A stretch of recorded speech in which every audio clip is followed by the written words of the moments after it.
Je parle simplement. Bonsoir à tous. Vous m'entendez, j'espère?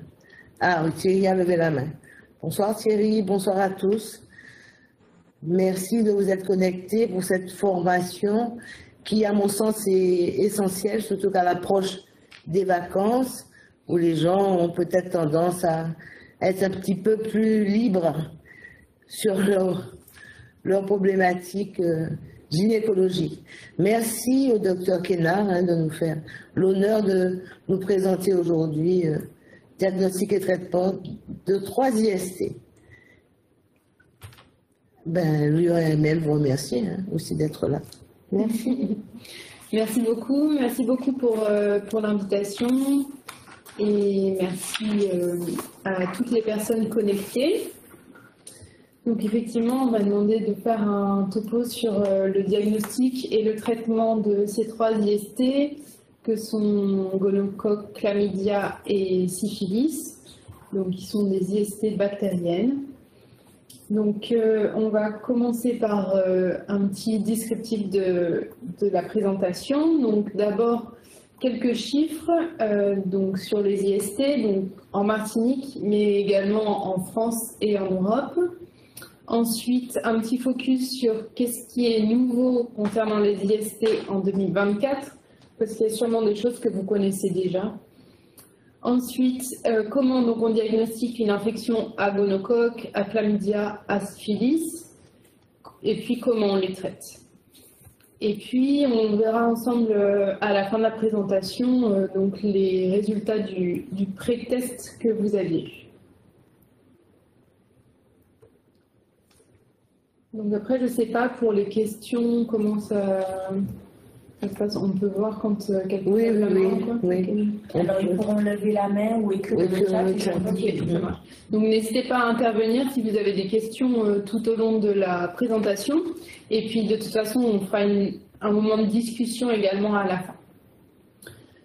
Donc ça, c'est l'évolution des IST en Europe. Donc c'est les chiffres de 2022. Donc c'est l'évolution du nombre de cas de chlamydia tout en haut, donc 216 000. Gonocoque au milieu, 70 800. Syphilis, enfin, 35 000. Donc ça, c'est les chiffres pour l'année 2022. Et donc on voit que ces chiffres sont en augmentation, donc là, depuis 2020. Donc c'est des iconographies qui avaient été réalisées par le journal Le Monde, donc ça faisait quand même des gros titres, augmentation du nombre des IST. Donc les IST progressent en Europe, donc là on voit en fonction des pays le nombre de cas de chlamydia, de gonocoque et de syphilis. Donc avec la France qui a quand même un nombre important pour ces 3 infections. Donc là, on voit donc d'abord, on va parler du chlamydia. Donc les chiffres par rapport au chlamydia. Donc on voit le taux de positivité des dépistages d'infections à chlamydia. Donc ça veut dire le nombre de tests positifs sur le nombre de tests réalisés. Donc on a des grandes disparités en fonction des régions. Donc pour la Martinique, on a 12%. Donc ça, c'est les chiffres qui sont diagnostiqués en Cégide seulement. On a 12% et donc ce taux de positivité, au final, il est stable ces dernières années. Donc en fait, on a une augmentation du nombre de cas parce qu'on a une augmentation du nombre de tests réalisés, mais le taux de positivité est le même depuis ces dernières années. Ensuite, là, c'est l'incidence des diagnostics d'infection à chlamydia. Donc ça, c'est en secteur privé. Donc c'est le nombre de personnes qui ont été diagnostiquées pour 1000 habitants, donc toujours les chiffres de 2022. Et donc là, on voit également qu'il y a des grandes disparités selon les régions. Et donc la Martinique, elle est proche de l'Île-de-France en nombre de cas pour 1000 habitants de l'Île-de-France, des régions du sud de la France. Et puis, par exemple, la Guyane, la Guadeloupe, il y a une incidence qui est plus forte encore. Donc toujours en France totale, donc en Cégide 2022, 25 000 infections à chlamydia trachomatis diagnostiquées. En secteur privé, 53 000. Donc les diagnostics en secteur privé, eux, augmentent énormément, donc depuis plusieurs années. Donc on voit que ce nombre avait doublé entre 2014 et 2022. Et donc c'est ce que je vous disais, c'est aussi parce que le nombre de dépistages est de plus en plus important. Donc là c'est le taux de dépistage, donc on voit une nette, donc en laboratoire de ville, donc on voit une nette augmentation depuis 2018 sur les taux de dépistage des infections à chlamydia. Et donc l'incidence, elle augmente également. Donc tout ça fait que le nombre augmente, mais c'est vrai qu'il y a aussi énormément de tests qui sont réalisés en plus par rapport à avant les années 2015. Donc les chiffres du CGID, du CHU de Martinique, c'est vrai que je n'ai pas les chiffres des laboratoires de ville malheureusement. Donc ça c'est les chiffres pour 2023. Donc en 2023, on était toujours à environ 12% de positivité. Comme je vous disais, c'est plutôt stable ces dernières années, avec 2005 tests réalisés et 236 positifs.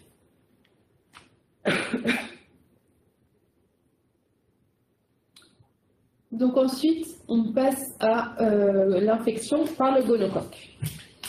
Donc, toujours pareil, une première carte sur le taux de positivité avec les chiffres, les données de CGID, avec là, donc pour la Martinique, un taux de positivité des tests pour le gonocoque en CGID à 8,5%.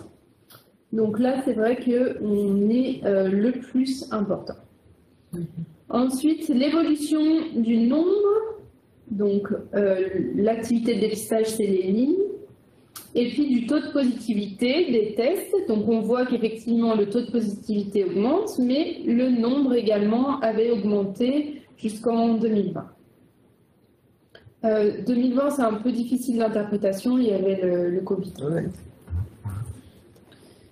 Donc en France entière, en CGID en 2022, environ 15 000 gonocoques diagnostiqués. Et donc, en médecine générale, de plus en plus de gonocoques vus en consultation. Donc, 29 000 en 2022 contre 21 000 en 2021. Donc, au niveau du CGID, du CHU, en 2023, on avait fait 2300 tests et on a diagnostiqué 145 infections à gonocoques.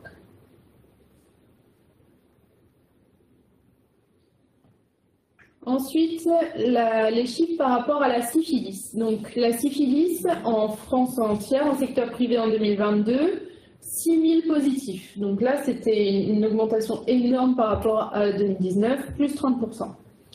En 2022, toujours en CGID, 4 000 syphilis en France entière. C'était donc assez stable sur les années 2016-2021, mais ça avait augmenté antérieurement. Et donc, la syphilis globalement dans le monde, et notamment dans le monde occidental, augmente. Aux USA, par exemple, en 2022, ils avaient autant de syphilis qu'en 1950. Donc, c'est quand même quelque chose qui augmente petit à petit depuis longtemps. Et même si là, il n'y a pas eu d'explosion ces dernières années, c'est quand même encore en train de monter.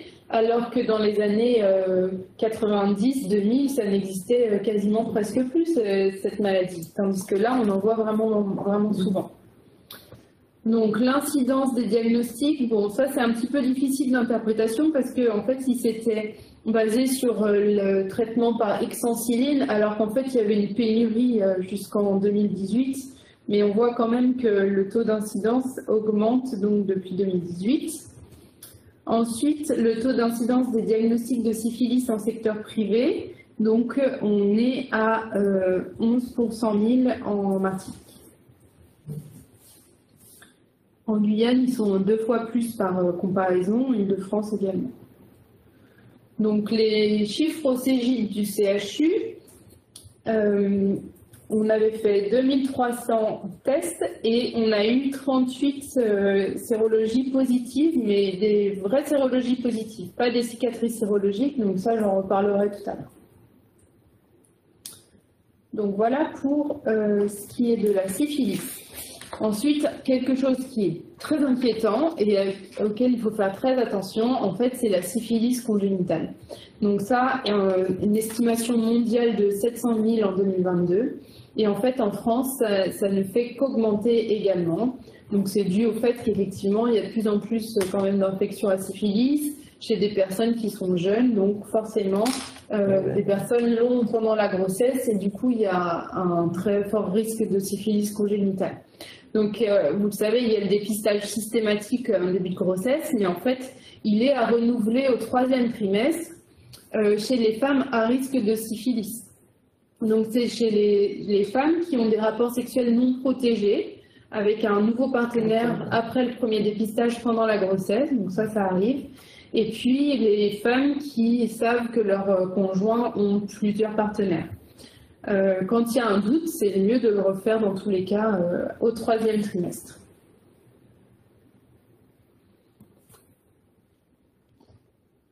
Donc voilà pour la première partie sur les chiffres. Donc, quoi de neuf sur les IST en 2024? Donc là, j'ai remis qu'effectivement le nombre de cas augmentait, mais qu'il y a également un nombre de tests réalisés. Donc c'est vrai qu'il faut toujours faire un petit peu attention aux chiffres qui sont donnés et toujours les mettre un petit peu en lien avec le nombre de tests réalisés. Donc ce qui va changer prochainement, je ne sais pas si ce sera dans l'année 2024 ou après, c'est qu'il va y avoir une possibilité de dépistage au laboratoire des IST sans ordonnance. Donc vous savez que depuis le 2022, il y a ce qui est appelé VIH test. Donc c'est le fait de pouvoir aller au laboratoire et sans ordonnance et avoir un test VIH. De même, le biologiste ou peu importe qui du laboratoire, quand la personne se présente pour une prise de sang, peut proposer d'ajouter le VIH à l'ordonnance du bilan, donc sans ordonnance.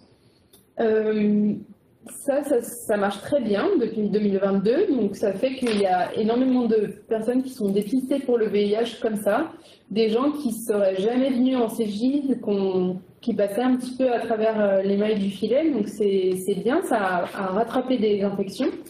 Et donc comme ça marche bien, il va y avoir une extension du dispositif à toutes les IST. Et donc actuellement, le décret des IST qui seraient concernés, donc c'est chlamydia et gonocoque. Donc on verra au moment du diagnostic donc sur 1, 2 ou 3 sites, la syphilis et l'hépatite B.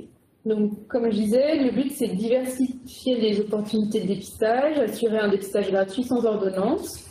Donc en ce moment, en fait, on n'a pas de date de déploiement. Il parlait peut-être de septembre 2024, mais c'est vraiment très approximatif, on ne sait pas. Et puis, il n'y a pas non plus de circuit patient défini sur quand il y a quelque chose de positif, vers qui ils sont adressés. Mais en fait, je voulais quand même commencer à en parler parce que du coup, potentiellement, vous allez voir des gens qui vont se présenter à votre cabinet avec des résultats de tests positifs que vous n'aurez pas prescrits. Donc, c'est vrai que voilà, il faut s'y préparer. Peut-être des gens que vous n'auriez pas douté avoir ça. Et puis également, comme on va dépister des gens qui se dépistaient peut-être pas forcément d'habitude, on va avoir encore une augmentation du nombre de cas positifs. Voilà, mais évidemment, c'est ce qu'on cherche, à du coup dépister le plus possible pour pouvoir traiter le plus possible. Mais du coup, ça va peut-être encore faire monter les chiffres du nombre de cas.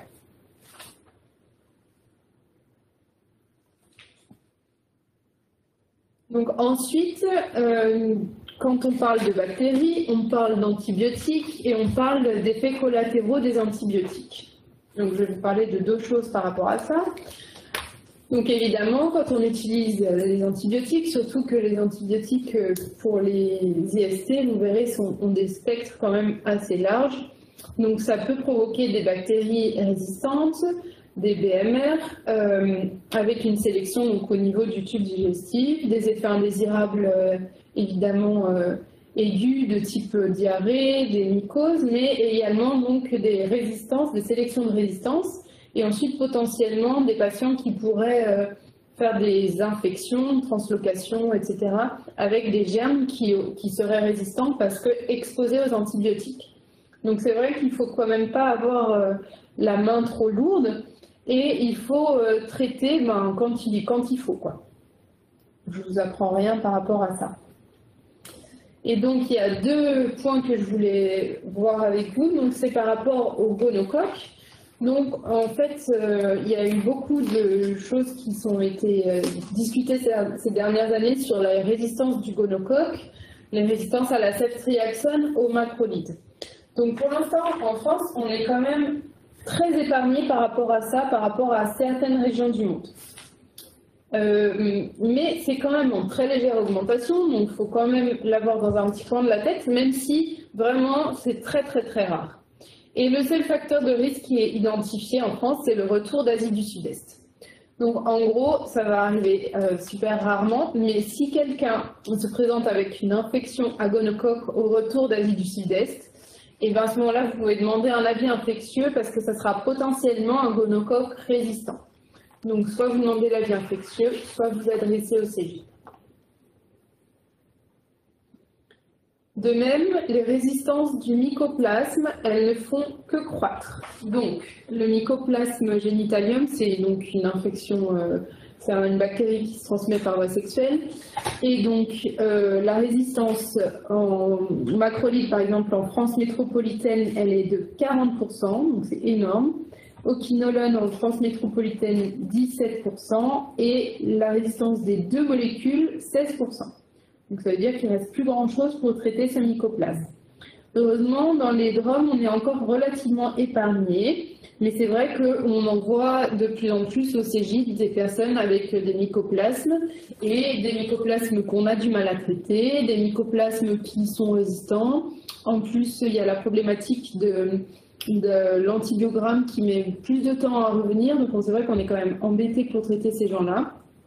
Donc en fait, les recommandations pour le mycoplasme, c'est de ne pas le dépister en systématique. Alors je sais que c'est compliqué parce que souvent, quand on met chlamydia et gonocoque sur l'ordonnance, le laboratoire, il fait aussi la PCR mycoplasme. Et du coup, quand le diagnostic revient, on est embêté de savoir quoi dire aux patients, etc. Donc en fait, les recommandations, c'est effectivement de ne pas le chercher, de ne traiter qu'en cas de symptômes, et selon les recommandations du CNR, du Centre national de référence. Donc, je vous propose peut-être d'adresser au CGID ces personnes-là qui ont un mycoplasme symptomatique et de ne pas traiter les partenaires. Tout ça dans le but de préserver en fait, la sensibilité au mycoplasme.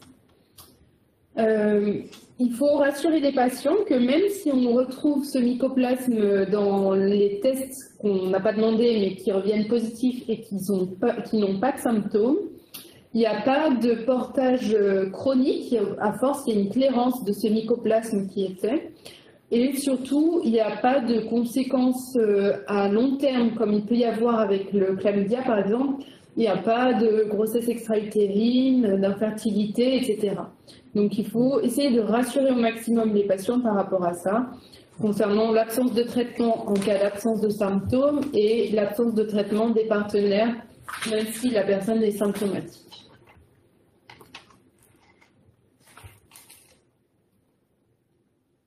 Voilà, et donc normalement, en 2024, il va y avoir des recommandations nationales qui vont sortir sur les infections sexuellement transmissibles.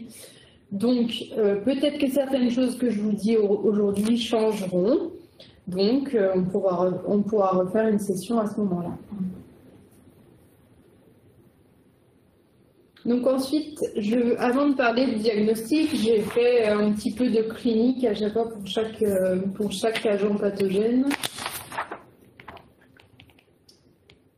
Donc pour le chlamydia, il y a 50% des personnes qui sont asymptomatiques. Donc la clinique, elle va dépendre du lieu de l'infection. Donc si l'infection elle est située au niveau pénien, donc il y a l'urétrix, donc c'est des écoulements, des brûlures mictionnelles, des douleurs testiculaires. Si l'infection elle est située au niveau rectal, à ce moment-là, il y a une anorexie, donc ça peut être des écoulements rectaux, des douleurs rectales. Il y a une particularité qui est un sous-type de chlamydia qui va causer la lymphogranulomatose vénérienne. Donc ça, c'est une rectite ulcérée avec des symptômes plus importants. Et donc c'est une souche de chlamydia particulière et du coup on traite plus longtemps. Si l'infection est située au niveau vaginal, donc il peut y avoir des leucorrhées, des brûlures mictionnelles, dyspareunie, spotting, douleurs pelviennes. Et donc, des fois, il y a des portages au niveau pharyngé, et le plus souvent, c'est asymptomatique. Ça ne fait pas d'angine, par exemple. Mais c'est vrai qu'on en retrouve dans la gorge, des fois, quand on le recherche. Donc, les complications au niveau, donc plutôt chez les hommes, ça fait des épididymites, épididymo-orchite, prostatite, et puis, donc, rarement le syndrome de Fessinger-Leroy-Ritter avec urétrite, conjonctivite, rhumatisme, nésocutané, mais c'est rarissime, ça. Donc, les complications les plus importantes, donc c'est salpingite, inflammation chronique du pelvis, avec donc les infertilités, les douleurs chroniques, les grossesses extra-utérines.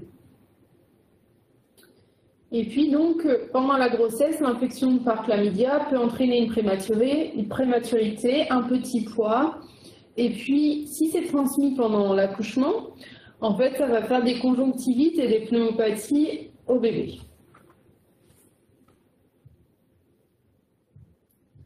Donc ensuite, un peu de clinique par rapport au gonocoque. Donc c'est globalement pareil, mais c'est vrai que chez les hommes, ça fait des symptômes plus francs. Donc l'urétrite, elle est souvent plus franche. Bon, après, c'est difficile. Hein. Quand il y a quelqu'un qui a une urétrite, c'est difficile de se dire c'est chlamydia ou c'est gonocoque tant qu'on n'a pas fait les tests. On traite pour les deux et on fait les tests. Mais c'est vrai que dans les études, les symptômes sont quand même plus importants pour le gonocoque. Donc c'est ce qui est appelé la chaude-pisse. Donc effectivement, pareil, gonorrhée, démangeaison, inflammation, douleur testiculaire. Au niveau rectal, pareil, anorectite. Et au niveau vaginal, il y a 70% d'asymptomatiques. Quand il y a des symptômes, ça peut être des leucorrhées, des brûlures mictionnelles, dyspareunie, douleur pelvienne. Complications, salpingite, orchie, épididymites. Et puis très rarement, ça fait des infections à distance, des arthrites, des endocardites. C'est très rare. Hein. Donc concernant le diagnostic, pour chlamydia, il n'y a vraiment aucun intérêt de faire la sérologie. Ce qu'il faut rechercher, c'est la bactérie en elle-même, donc par la PCR. Donc si on veut la rechercher, on voit en fonction un peu des pratiques des personnes, mais du coup, en fonction des pratiques, on va rechercher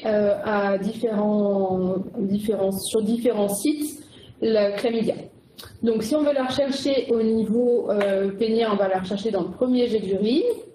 Si on veut la rechercher au niveau vaginal, soit on prescrit auto-prélèvement vaginal, soit si on fait un examen gynéco, c'est un écouvillon cervico-vaginal. Au niveau anal, s'il y a des symptômes, on peut prescrire un autoprélèvement anal pour la PCR. Et puis en pharyngée, pareil, un autoprélèvement. Le délai d'incubation et de positivité, il est de 7 à 14 jours. Alors, donc j'ai mis tout ça parce qu'en fait, c'est vrai que c'est bien de savoir un petit peu les pratiques, surtout chez les hommes qui ont des rapports avec des hommes. Au final, dans les études, la bactérie, elle est rarement retrouvée dans les urines, mais plutôt au niveau pharyngé et au niveau anal. Donc, chez les hommes qui ont des rapports avec des hommes et qui ont des rapports anoréceptifs, on demande d'emblée tout le temps la PCR chlamydia et gonocoque, donc au niveau des 3 sites, c'est-à-dire les urines, la gorge et au niveau anal. C'est moins prouvé pour les femmes au niveau des pratiques, on le retrouve quand même souvent au niveau vaginal. Donc ça concerne surtout les hommes qui ont des rapports avec des hommes. Voilà, après à voir comment les recommandations se positionneront également. Pour le gonocoque, donc c'est exactement la même chose, la PCR sur différents sites en fonction des pratiques. Donc les urines, le prélèvement vaginal en autoprélèvement ou cervico-vaginal avec examen, autoprélèvement anal, autoprélèvement pharyngé. Par contre, pour le gonocoque, en fait, il y a une analyse bactériologique. C'est une bactérie qui pousse quand même relativement bien au laboratoire et surtout, comme je disais, comme il y a une notion de risque de résistance, à chaque fois, en fait, il y a une culture et un antibiogramme qui sont réalisés quand sont recherchés le gonocoque. Et donc, le délai d'incubation et de positivité, c'est 2 à 7 jours. Alors, quand est-ce qu'on le recherche? Eh bien, dans tous ces cas-là. Donc, chez les femmes, jusqu'à 30 ans maximum, dans les recommandations, c'est plutôt 25. À renouveler 6 changements de partenaire. Pour les hommes, moins de 30 ans, à renouveler 6 changements de partenaire. À un âge plus avancé, 6 multipartenariats. Comme je vous disais, pour les hommes qui ont des rapports sexuels avec des hommes, donc c'est ça que ça veut dire HSH, hommes qui ont des rapports sexuels avec les hommes, on recherche chlamydia et gonocoque sur les 3 sites au moins une fois par an, voire plus en fonction de l'activité sexuelle. Des fois, quand des gens ont vraiment énormément de partenaires, il peut nous arriver de le dépister 3-4 fois dans l'année. Donc évidemment, on le recherche quand il y a des signes qui évoquent une IST. Comme je vous disais en début de grossesse, parce que ça peut être mauvais pour le bébé, à répéter au 6e mois si besoin. C'est bien de dépister le père aussi. À chaque demande d'IVG, il y a un dépistage qui est fait. Demande de contraception s'il y a déjà eu des rapports non protégés avant. En cas d'agression sexuelle, et c'est systématiquement proposé aussi en cas d'entrée en détention. Alors, la clinique de la syphilis, donc ça c'est très iconographique. Donc la syphilis, c'est une maladie qui est très ancienne, je vous apprends rien. Donc la première phase, la syphilis primaire, c'est un chancre indolore qui est toujours présent, mais comme il est indolore et qu'il peut être petit, on ne le voit pas forcément, et il guérit spontanément, donc ça peut passer complètement inaperçu. Donc là, je vous ai mis différentes images de chancre. C'est quand même assez gros. Des fois, c'est beaucoup plus petit que ça.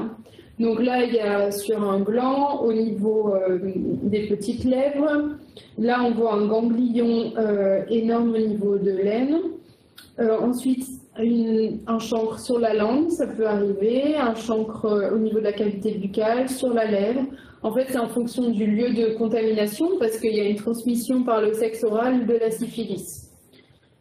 Et donc, toute ulcération comme ça, surtout si c'est pas douloureux, en fait, il faut penser à la syphilis. Et du coup, surtout quand c'est au niveau génital, bon, sur la bouche, c'est vrai qu'on peut se poser d'autres questions, mais surtout quand c'est au niveau génital, c'est une syphilis, en fait, jusqu'à preuve du contraire. Donc, si quelqu'un arrive à eu des rapports non protégés et à une lésion, à ce moment-là, il faut l'adresser au siégide, qu'on lui fasse son traitement tout de suite. Le problème, en fait, des tests, c'est qu'au stade de syphilis primaire, la sérologie, elle ne va pas forcément être positive, elle peut être négative. Donc, dès qu'il y a ce doute-là, vous vous adressez au siégide et on fera le traitement. Donc, éventuellement, le diagnostic différentiel, ça peut être l'herpès, qui peut donner donc des ulcérations, mais c'est plutôt des petites vésicules hein, au niveau génital. C'est des poussées qui sont récurrentes, c'est plutôt douloureux. Si c'est douteux à ce moment-là et que vous voulez vraiment savoir, vous pouvez faire une PCR herpès sur l'écouvillon en frottant un petit peu la vésicule et donc pour rechercher l'herpès. Donc la syphilis secondaire, donc c'est la grande simulatrice, donc il faut toujours y penser quand une personne vient avec une éruption cutanée et qu'elle a eu des rapports non protégés, il faut toujours y penser. Pourquoi? Parce que ça peut faire à la fois des papules, à la fois des éruptions roséoliformes de ce type, des fois ça peut faire même des macules. Et puis là, la lésion, bon, la plus typique, c'est les syphilides squameuses avec une espèce de petite collerette là. Mais comme je vous dis, des fois c'est des papules, il n'y a pas de collerette, ça ne desquame pas, et pour autant c'est quand même une syphilis. Donc quand il y a une éruption et qu'il y a eu des rapports non protégés, c'est une syphilis jusqu'à preuve du contraire également. Des fois, ça peut faire des angines qui traînent un petit peu. Donc c'est pareil, les angines qui traînent quand il y a eu des rapports à risque et que finalement il y a eu des échecs de première ligne d'antibiothérapie. À ce moment-là, vous pouvez effectivement, l'autre fois on a eu le cas, au final on a regardé ses mains, il y avait plein de syphilis comme ça, plein de syphilis squameuses, et au final c'était une syphilis secondaire. La syphilis tertiaire, elle est très rare de nos jours parce qu'au final, c'est quand même une bactérie qui est quand même sensible aux antibiotiques et les antibiotiques sont quand même largement utilisés. Donc, de là à arriver à la syphilis tertiaire, c'est quand même rare. Et donc, ça fait des manifestations viscérales, des atteintes osseuses, ça fait des gommes syphilitiques.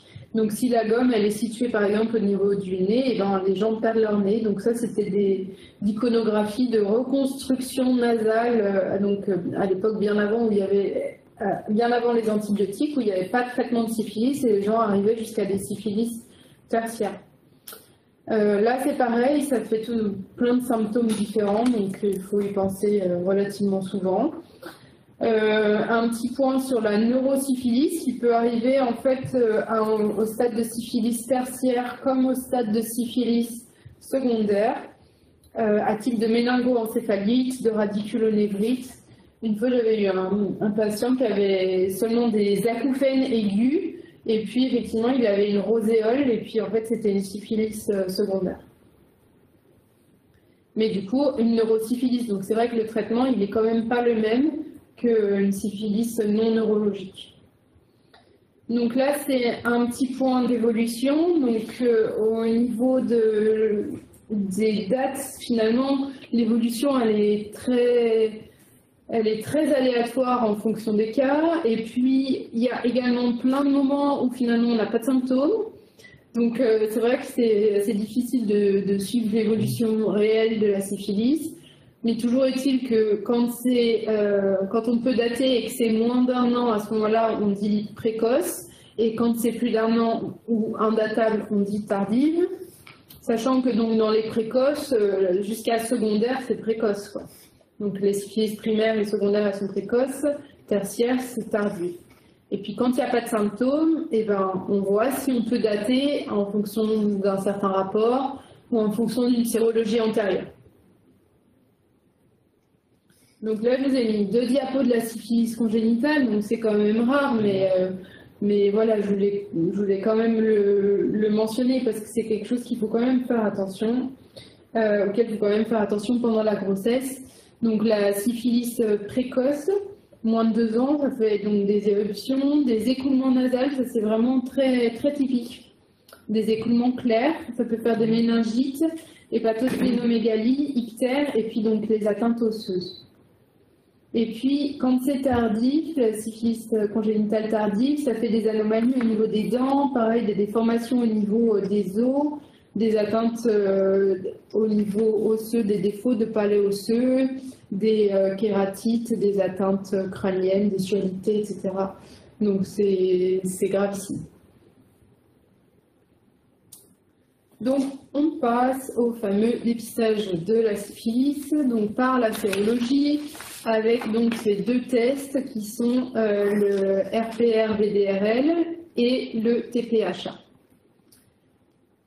Donc, en gros, le RPR-VDRL, c'est le test qui est non tréponémique. Donc, lui, il est sensible, mais il n'est pas spécifique. Et celui-ci, il est spécifique de la syphilis et les autres tréponématoses, mais le problème c'est qu'il reste positif même quand on est guéri. Donc en gros, il y a des fois où c'est simple, où tout est négatif, le TPHA et le VDRL, et donc là, on est sûr, il n'y a pas de syphilis. Sauf si on a un chancre, parce que comme je vous disais, au stade de chancre, la sérologie, elle peut être négative. Donc, s'il y a un rapport sexuel non protégé très récent et que la personne veut savoir, ou s'il y a un chancre à ce moment-là, donc si chancre, on traite. Si la personne n'a pas de symptômes, il faut refaire la sérologie. Ensuite, ce qui est simple également, c'est quand tout est positif. À ce moment-là, il y a une syphilis active, il n'y a pas de question à se poser. Et donc, on prendra le chiffre RPR-VDRL pour le suivi de l'efficacité du traitement. Donc, ce qui est un peu moins facile à interpréter, donc c'est quand on a un TPHA positif et un RPR-VDRL négatif ou inférieur à 4, c'est-à-dire à 2, à 1, voilà.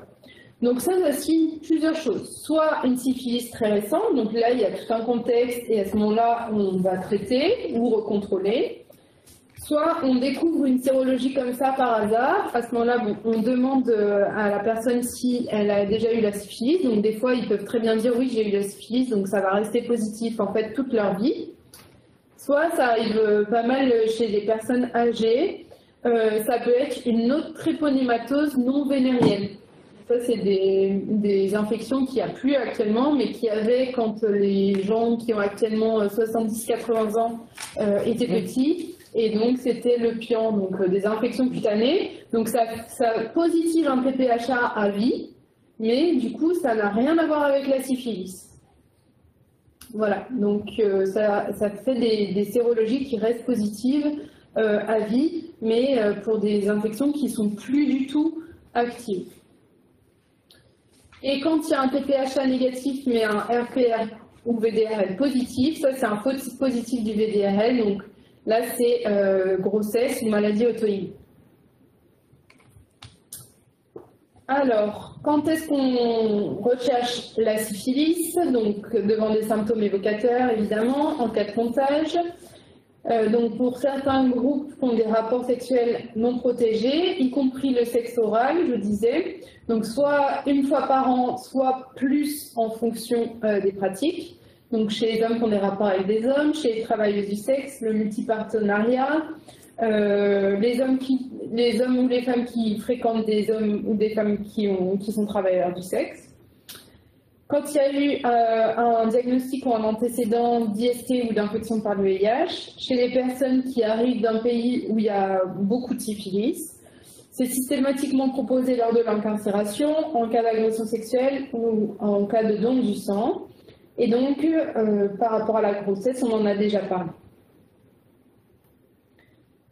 Donc, j'enchaîne sur les traitements. Donc, c'est la dernière partie. On s'approche. Donc, le chlamydia, le traitement de référence, c'est doxycycline, 200 mg par jour.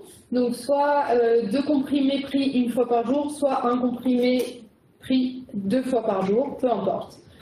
Comme c'est le plus simple pour le patient, du moment qu'il est 200 mg par jour pendant une semaine. Donc, il faut avertir sur la photoprotection et donc pas le donner pendant la grossesse ou l'allaitement. Il faut dire aux personnes de protéger les rapports sexuels jusqu'à une semaine après le début du traitement. On contrôle la négativité, donc on refait le test pour voir si c'est bien négatif quand il y a une grossesse, quand il y a une persistance des signes ou quand on ne sait pas comment a été pris le traitement. Pour les partenaires, donc les partenaires réguliers, on dépiste et on donne le traitement. Peu importe, on n'attend pas le résultat du test, je veux dire. Le traitement, il est débuté directement après avoir recueilli le prélèvement au laboratoire, puisque pour qu'au maximum les 2 partenaires puissent avoir le traitement en même temps et que du coup ils aient la guérison en même temps et qu'il n'y ait pas d'échange infini. Pour les autres partenaires, donc ceux qui sont irréguliers ou les anciens partenaires, c'est bien qu'ils soient dépistés et traités s'ils sont positifs. Le traitement du gonocoque, c'est une injection intramusculaire une fois de ceftriaxone 1 g. Donc ça, c'est vrai que ça a changé. Avant, c'était 500 mg. Et donc, du fait des résistances, on est passé à 1 g. Pareil, rapport sexuel protégé jusqu'à une semaine après le traitement. Et donc là, par contre, il faut toujours contrôler la guérison. 2 à 4 semaines après le traitement. Pour la prise en charge des partenaires, donc là c'est pareil. Les partenaires réguliers, on dépiste, on traite, on n'attend pas le résultat. Pour les partenaires non réguliers ou les partenaires anciens, à ce moment-là, on dépiste et on traite si positif. Si les gens ne souhaitent pas prévenir leurs partenaires, il y a des applications en fait pour prévenir de façon anonyme. C'est vrai que je n'ai pas mis la référence là, mais sur le site du Spot Montchamp, donc ça c'est une association en lien avec Aide. Sur le site du Spot Montchamp, il y a un lien pour prévenir en fait de façon anonyme les partenaires pour qu'eux-mêmes puissent aller faire le dépistage. Le traitement de la syphilis, il se fait en cégide parce que l'extensiline, elle n'est pas disponible en pharmacie. Donc quand c'est précoce, moins d'1 an, quand il y a un chancre, quand il y a l'éruption cutaneo-muqueuse, à ce moment-là, c'est une injection intramusculaire. Quand c'est tardif, plus d'1 an non datable, c'est 3 injections. Et en cas de neurosyphilis, ça nécessite une hospitalisation parce que c'est 2 semaines de traitement par C3G ou PNIG IV. Donc heureusement que c'est rare. Le suivi donc, qui se fait avec le VDRL-RPR à N3, N6, N12 puis tous les 3 mois. Il faut que ce soit fait toujours dans le même laboratoire pour bien voir la bonne décroissance. Le chancre, l'éruption, ça peut mettre jusqu'à 2 semaines à disparaître. Donc ça, il faut bien rassurer les patients par rapport à ça. Ça ne veut pas dire que la syphilis est résistante, mais ça peut être... Et puis on regardera la décroissance sérologique, donc du RPR-VDRL divisé par 4 à N3, N6, mais surtout la négativation en 1 à 2 ans. Alors, pour les partenaires, ceux qui ont eu un contact dans les 6 semaines, on les traite. Et plus de 6 semaines, on fait la sérologie. Si c'est négatif, en fonction de la date, on refait un contrôle. Et si c'est positif, on traite. Voilà. Alors là, je vous ai remis les horaires d'ouverture des cégides. Donc il y en a 2. Il y en a un au CHU. Donc nous, on est vers l'après-midi, lundi, mardi, mercredi, vendredi, et le jeudi matin à Trinité. Et le centre de santé Route de la Folie dans le centre-ville de Fort-de-France, ils sont ouverts le lundi, mercredi, jeudi matin. Voilà, donc je ne sais pas si vous voulez qu'on passe au questionnaire ou si vous avez des questions. Est-ce que vous avez des questions? Dr. Melki. Vous avez des questions? Vous pouvez lever la main dans le chat. Oui, Émile Melki, gynécologue. J'ai une question. Vous avez parlé du mycoplasme. On parle bien du génitalium. Oui. Et qu'on peut ne pas traiter en l'absence de symptômes. C'est bien ça? Oui, c'est ça. Ouais. D'accord. La deuxième question, c'est sur les sérologies de syphilis. Oui. Les VDRL ne sont plus faits par les laboratoires depuis, je pense, 3 ou 4 ans. Ouais, c'est le RPR. C'est le RPR qu'il faut demander. C'est exact. En fait, le RPR et VDRL, c'est la même chose. Donc, quand vous voyez RPR, vous l'interprétez comme l'ancien VDRL. D'accord. Et il est pris en charge par... Oui. D'accord. Ouais. En fait, c'est vrai que c'est ça. Ils font le dépistage là, par le CLIA-EIA des IG totaux.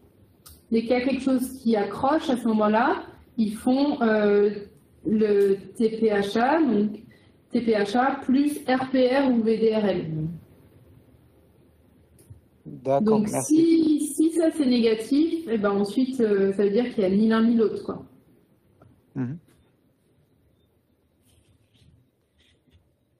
Ok, merci. Docteur Borduzo, vous avez levé la main.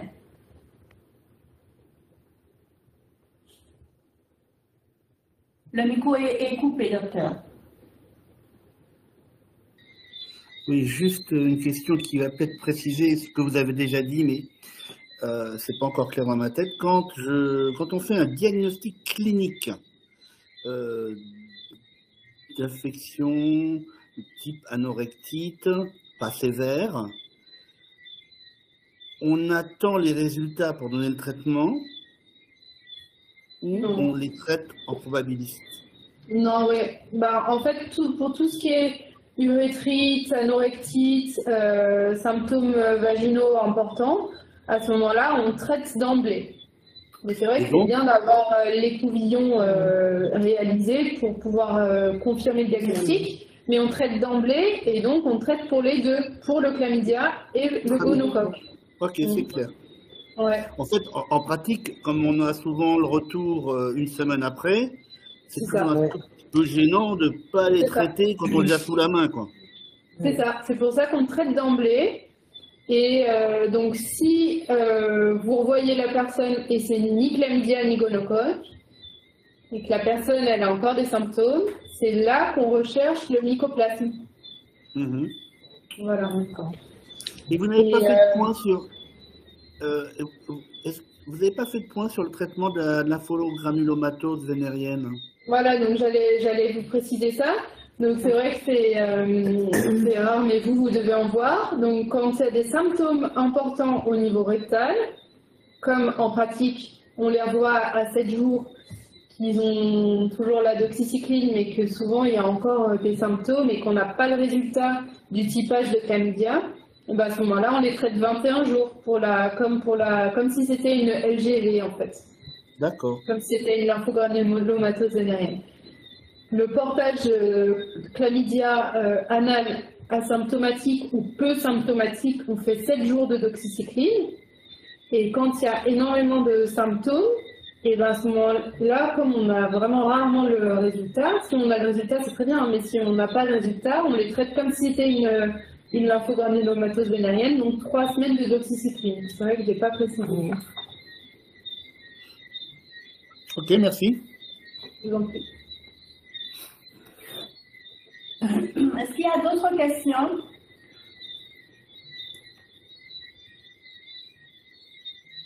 Bonjour, bonsoir, pardon. Excusez-moi, je voulais vous demander, il me semble que lorsque l'on demande un prélèvement vaginal au labo, ils font systématiquement le mycoplasme. Enfin, il me Et semble voilà. qu'ils font ça régulièrement pour les analyses. Sans qu'on les demande, quoi. Enfin, Ouais, c'est bien la problématique, c'est qu'en fait, il y a beaucoup de laboratoires où ils ont des machines qui font les 3 en même temps. Et le problème, c'est que normalement, ils ne sont pas censés donner les résultats de ce que vous n'avez pas demandé, mais c'est noté quand même. Voilà. Et après, c'est toute la question, donc c'est ce que je disais, c'est d'essayer de, s'il n'y a pas de symptômes, de rassurer les patients quant au fait qu'on ne traite pas. Parce que ce n'est pas des infections qui vont donner des complications comme pour le chlamydia. Et puis, on voit que dans des études qu'il y a une certaine clairance du mycoplasme, en fait. On peut l'éliminer tout seul. Donc, c'est vraiment quelque chose qu'on traite que quand il y a des symptômes. merci. Je vous en prie.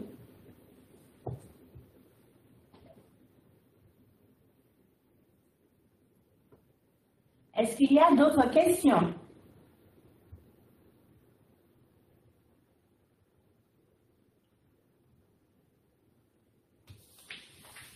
Docteur Bortuzzo, allez-y, attendez, je vous... Docteur Bortuzzo, allez-y. Mets ton micro. Quand on fait une prescription de recherche d'IST, est-ce qu'il faut préciser prélèvement pharyngé, prélèvement urinaire, prélèvement... Oui. Oui, il faut écrire tout ça. Oui, il faut écrire tout ça. Alors après, c'est vrai que quand il y aura au labo sans ordo pour toutes les IST, ce que j'ai compris qui sera prévu, c'est qu'en gros, le laboratoire aura un espèce de questionnaire sur globalement les pratiques sexuelles et qu'en fonction de ça, eux, ils décideront un peu par eux-mêmes de faire les urines, le pharynx, anal, etc. Mais pour l'instant, c'est pas le cas. Donc pour l'instant, comme je disais, pour les hommes qui ont des rapports avec des hommes, c'est très bien de faire les 3 sites, donc gorge, anal, urine, et donc de le préciser. Pour les femmes, c'est un petit peu, c'est un petit peu moins prouvé que qu'en cas de sexe oral, on en retrouve plus dans la gorge. Donc je peux moins me positionner formellement par rapport à ça.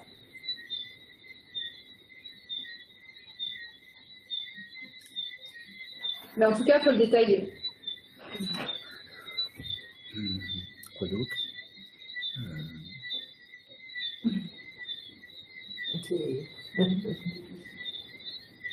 Alors, j'ai encore une autre question.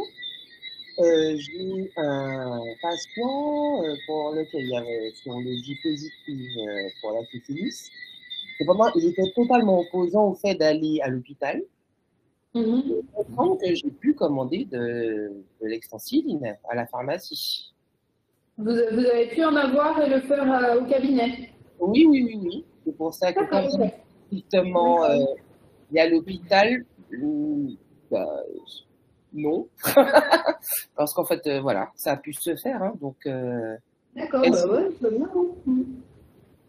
c'était pour savoir si, je sais pas, si peut-être qu'il y a eu, enfin, il me semble pas qu'il y a eu d'erreur ni quoi que ce soit, si mentionné est sur le flacon, et si Alors le après, on peut le recevoir, il ouais. y il y a juste, vous avez bien réussi à dater moins d'un an, plus d'un an pour le nombre de doses.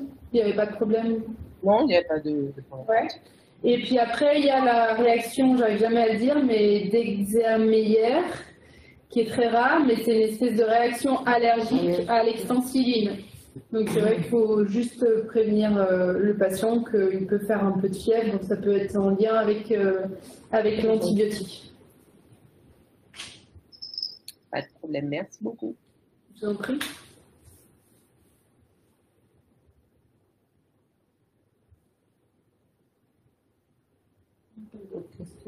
T'as d'autres questions? Chat, Non, dans le chat, t'as rien. On passe ça, on fait un vrai fort. Ah, docteur Bortuzzo. Papa, voilà, ça y est. S'il vous plaît, est-ce qu'il y a des déclarations obligatoires sur certaines de ces pathologies? Non, il n'y a pas de déclaration obligatoire. Même la lymphogranulomatose? Alors en fait, après, c'est le laboratoire qui va faire un signalement au CNR pour le recueil de données. Ouais. Ok. Mais c'est pas une déclaration à l'ARS, quoi.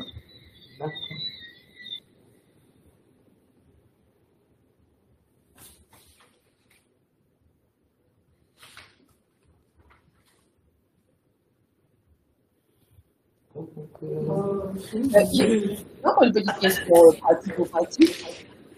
Quand vous mettez auto-prélèvement, bon, enfin, je sais pas, moi, j'ai l'impression que ça a l'air galère hein, de faire ça soi-même.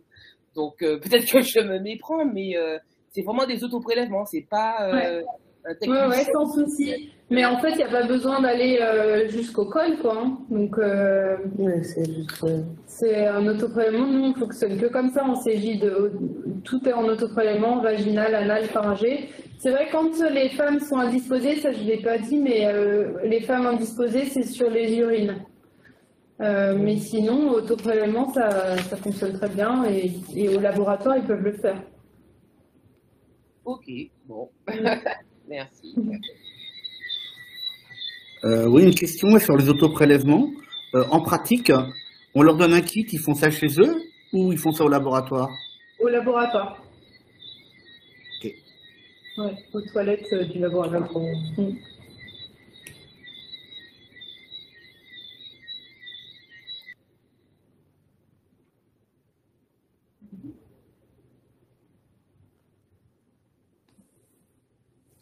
On peut répondre. Oui.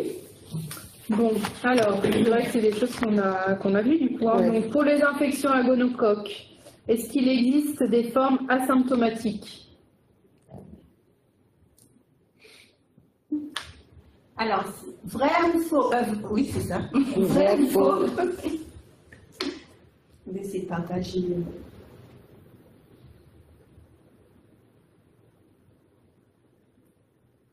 C'est vrai que c'est pas évident de faire en distanciel là. Ouais. Sinon, on répond. Hein. Ouais. Donc c'est vrai que pour le gonocoque, il y a des formes asymptomatiques. Donc au niveau vaginal, il y a quand même pas mal de formes asymptomatiques. Donc une culture nécessaire pour la recherche des résistances antibiotiques à cette bactérie. Donc ça, je vous ai dit, c'est systématique. En fait, il n'y a pas besoin d'écrire sur l'ordonnance. Le laboratoire va le faire d'emblée pour que soit recherchée la résistance au cas où il y a du gonocoque. Ensuite, un prélèvement pharyngé anal doit être systématiquement associé chez les patients ayant des rapports oraux et anaux. Donc ça, je vous ai dit, sur les hommes qui ont des rapports avec des hommes, oui, c'est formellement prouvé. Les femmes, c'est un petit peu moins prouvé, donc voilà, à voir comment vous voulez faire, si elles veulent vraiment tout savoir sur tout, ou si vous n'êtes pas à l'aise pour vous poser la question, faites le vagin. Et puis, de toute façon, après, peut-être que dans les recommandations, ils vont aussi le préciser par rapport à la femme. C'est faux. Voilà, ça dépend si c'est homme ou femme. Ensuite, la recherche de gonocoque doit être obligatoirement spécifiée pour le laboratoire et doit être effectuée avant toute antibiothérapie.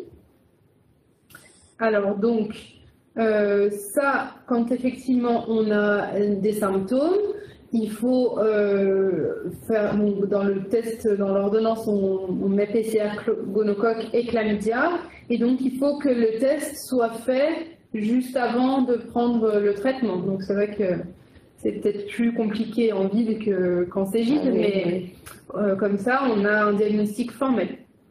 Chez l'homme, le premier jet d'urine est recommandé, et pour l'examen, le premier jet d'urine est recommandé chez la femme comme chez l'homme. Donc ça, c'est faux. Chez la femme, c'est plutôt l'autoprélèvement vaginal, donc sauf si indisposé.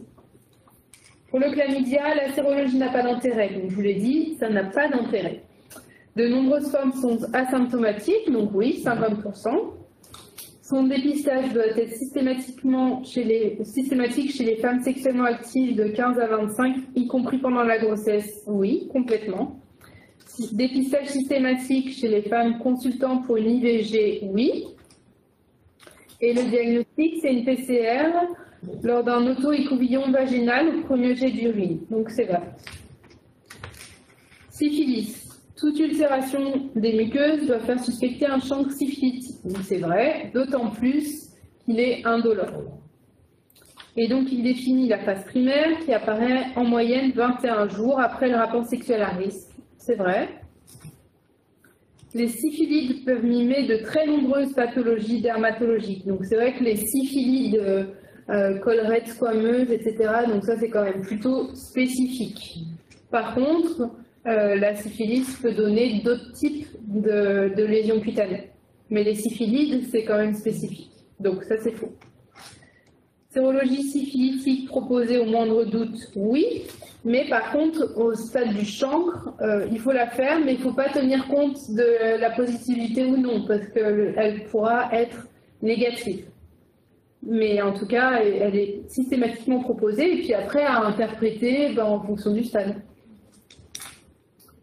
Le diagnostic de syphilis repose sur la positivité d'un test tréponymique et d'un test non tréponymique, donc oui. Le diagnostic de syphilis repose sur la positivité d'un test tréponymique sans être nécessairement associé à un test non tréponymique, donc ça c'est faux. Le traitement gonocoque, ceftriaxone 1000 IM dose unique, vrai. Les 7 jours de doxy, c'est pour le chlamydia, donc c'est faux. La benzatine, une injection IM de 2,4 millions, ça c'est le traitement de la syphilis précoce. Et donc le contrôle nécessaire en cas de traitement par gonocoque, oui. Contrôle clinique à J7 pour être sûr que l'évolution est favorable.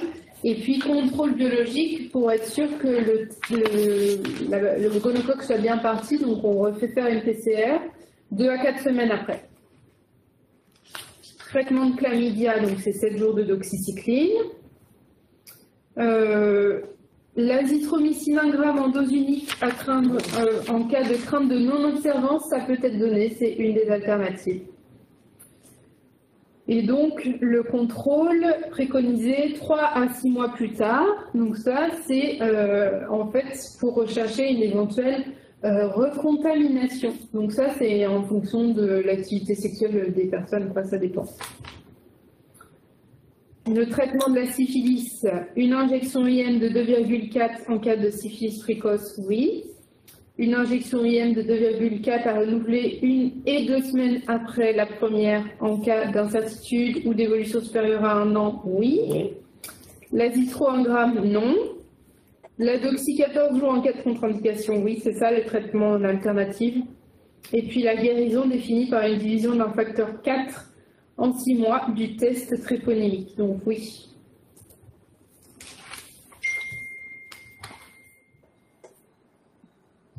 S'il y a des questions. Est-ce que vous avez des questions?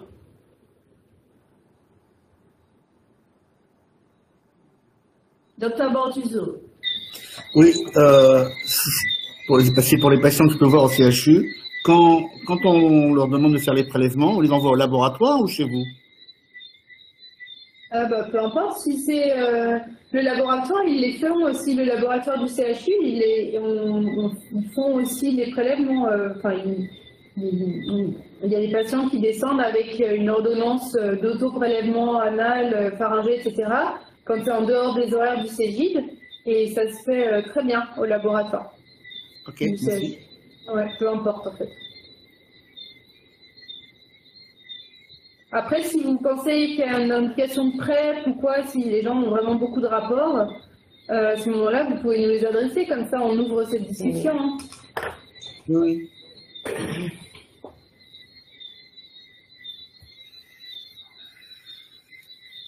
D'autres questions?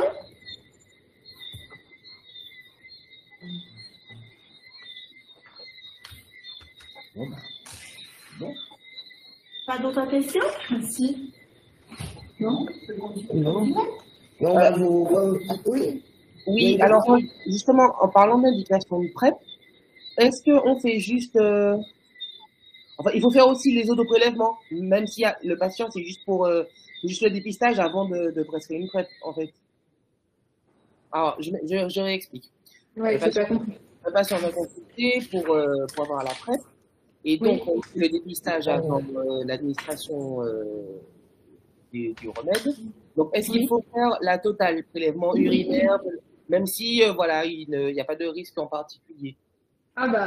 Du coup, dans les indications, c'est quand même souvent c'est les hommes qui ont des rapports avec des hommes, multipartenaires, ou des travailleuses du sexe, ou des travailleurs du sexe. Donc les indications de PrEP, ça signe quand même un certain risque quant aux IST. Donc effectivement, dans le bilan de PrEP, on recherche systématiquement partout. Après, si la personne est formelle, vous dit qu'elle n'a jamais eu de rapport réceptif, anal, vous ne recherchez pas à ce niveau-là. Mais dans le bilan initial de PrEP, et puis après dans tous les bilans de suivi tous les 3 mois, on refait les PCR au niveau des 3 sites systématiques. Parce que d'autant plus quand ils sont sous PrEP, ils ont des rapports qui sont non protégés. Et du coup, il faut chercher les autres IST. Ok, super, merci beaucoup. De rien. Il n'y a pas d'autres questions?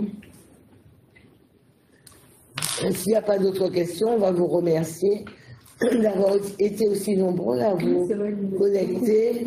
Je pense que ce sont des sujets qui sont très intéressants. Et je pense que le Dr Khéna va revenir peut-être pour d'autres sujets. D'ailleurs, on est attentif à vos questionnements, à vos propositions éventuellement de sujets, si ça vous intéresse. On remercie aussi le Dr Khéna nous avoir consacré son temps à 7 heures.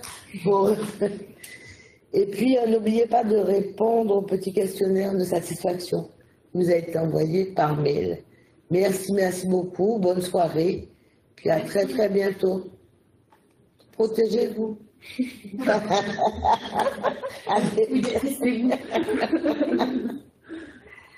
Allez, bonne soirée.